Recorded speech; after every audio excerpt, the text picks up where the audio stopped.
Jijjiiramuuf nama guddaa ta'uu gaafa eegaltu wantoota kanatu sirratti ta'a. Ati keessaa lakkoofsa isa kamidha? Abdii si kutachiisa. Uuma tokko hojjettee siif hin milkaa'u, siifis hin mijatu.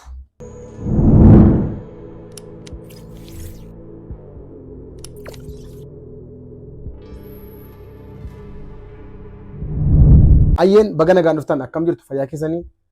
An Maakiin jedhama. Feesbuukii fi TikTok irratti na beektu. Namoonni tokko tokko asumaan yuutuubii kanaaf namoonni haaraa taatan sabiskiraayib gochuudhaan, laayik, kooment, sheer gochuudhaan na cina dhaabbadhaa isiniin jedha. Qophii nama bashannansiisuu fi qophii yerootii fi qophii nama barsiisan tokko tokko fidee isinii dhiyeessa waan ta'eef asumaan sheer gochuudhaan na cina dhaabbadhaa isiniin jedha. Jijjiiramuuf nama guddaa ta'uu gaafa eegaltu wantoota kanatu sirratti ta'a. Ati keessaa isa kamidha? Tokko, kophaa taata. Namni kamirraayyuu adda baata.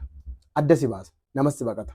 Yeroo sana waan sii ta'uuf waan sii hin taane akkati addaan baafattuuf kophaa taate. Yeroo sana akkati dhaabbattee of dhaggeeffattu, akkati keessatti dhaggeeffattuuf waan si barbaachisuuf waan si hin barbaachifne akkati adda baatuuf iyyuu kophaa taate. Sirriitti itti yaadii hojjedhu. Gaafa kophaa taatu kana akka guddachaa jirtuuf akka jijjiiramuuf kaatu sirriitti bareechi beeki. Lama, jaalalaan miidhamta. Namoonni kaan dura si jaallatan, namoonni kaan dura baay'ee si kabajan, namoonni sitti siqan, si dhiisu, sirraa adda ba'u. Jaalala keessa hin qaban. Yeroo kana namoota faayidaadhaaf sitti siqanii fi namoota faayidaadhaaf sitti hin siqne akka ati adda baastee beektuuf iyyuu namoota kana akka hin taane jibban godhe. Kanaaf yeroo kana akka guddachuuf jettu, akka jijjiiramuuf jettu sirriitti ofirratti yaadi, sirriitti ofirratti hojjedhu. Sadii, ati yeroo hundumaa moo'amaa taata. Hin mo'amta, hin mootu.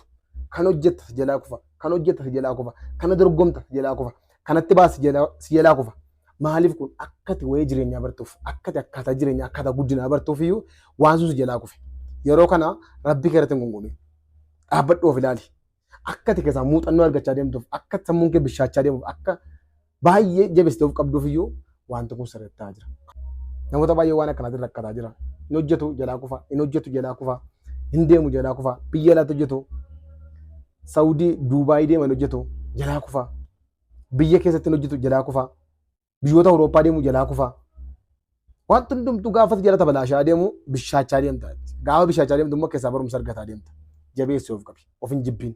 Uuma tokko hojjettee siif hin milkaa'u, siifis hin mijatu.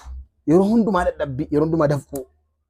Akkas taanaan ati karaa guddinaatiif jijjiirama dura kee jira jechuudha. Jabaadhu. Achi keessatti waan sirra gahe hundumaa barnoota akkasii ta'utti jabaadhuuti of qabi. Afur, nama addaa wayii taata. Yaadii keessa kaleessaarra jijjiirama. Isa dur baay'ee dubbattu dubbannaa dhaabda. Isa dur baay'ee haartu haarii dhaabda. Isa dur halkan manatti galtu guyyaadhaan manatti galta. Kun sammuun kee waan akkanaaf fidaa taanaan dura kee kabajaa fi jijjiirama jira. Waxxanii gabi. Shanaffaa, amanamaa of goota. Waan hundumaatti amanamta. Hin sobdu. Waan hundumaatti baay'ee amanamtaanaan namoonni akka isaan si kabajan goota taanaan jijjiirama kana duraarraa qabda taanaan waan kaleessa hin beekne irraa arrabattee amanamaa taataanaan waan ta'e tokko dura kee jira. Kabaja wayii dura kee jira. Daandii wayii dura kee jira. Kanaaf sa'aatii nama kabaji si gorsan. Sa'aatii nama siqi si gorsan. Gaafa amanamummaan sitti dhaga'amaa deemu sana dura koo daandii guddaatu jira. Dura koo kabaja guddaatu jira. Dura koo hojii guddaatu jira dhiiti sammuu kee homansiisi.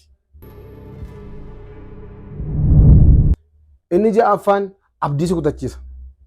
Ani amma kana keessa darbee wantoota shanan kana fixee erga nas ga'ee booddee eessarra hin jiran, maalirra hin jiran, maaliin qabadhee jiran, nama kabaje, ofii kootti callise, kophaa ta'e, hiriyaan nagate jettee wantoota shanan kana gaafa sammuu keetti yaaddu immoo abdii si kutachiisa. Yeroo sana akkati badduuf utuu hin taane akkati jabaattuuf wantoota dabarse kanarraa immoo akkamittiin gara hojiitti jijjiira kan jedhu immoo teessee yaaduu qabda. Abdii kutannaa kee teessee yaaduu qabda. Isa gaafa yaadattu immoo abdii sitti tora. Kana sammuu keetti dhaga'amaa taanaan kabaja wayii dura kee jira. Jijjiirama wayii dura kee jira. Nama guddaa ta'u wayii dura kee jira. Wantoota isinitti hime kana keessaa isin lakkoofsa meeqadha jirtu? Kophaa ta'uudha moo hiriyaa dhabuudha moo abdii kutannaadha moo jijjiirama dhabuudha moo maal keessa jirtu moo hunda isaati. Kanaaf jireenya keessan keessatti haalli ulfaataan dhufuu danda'a, haalli rakkisaan dhufuu danda'a. Jabaadhaa. Amma yoo jabaattee dhaabattee, amma yoo jabaattee obsa godhattee, amma yoo jabaattee amanamtee, amma yoo jabaattee waan hundumaa toleettee bukkee dabartee yeroo sanatti milkaa'uu dandeessa. Jabaadhaa. Thank you. Eebbifamaa ulfaadhaa. Mana kanaaf haaraa yoo taatan subscribe gochuu hin dagatinaa. Galatoomaa isiniin jaalladhaa. Ammaa kiipiidootii.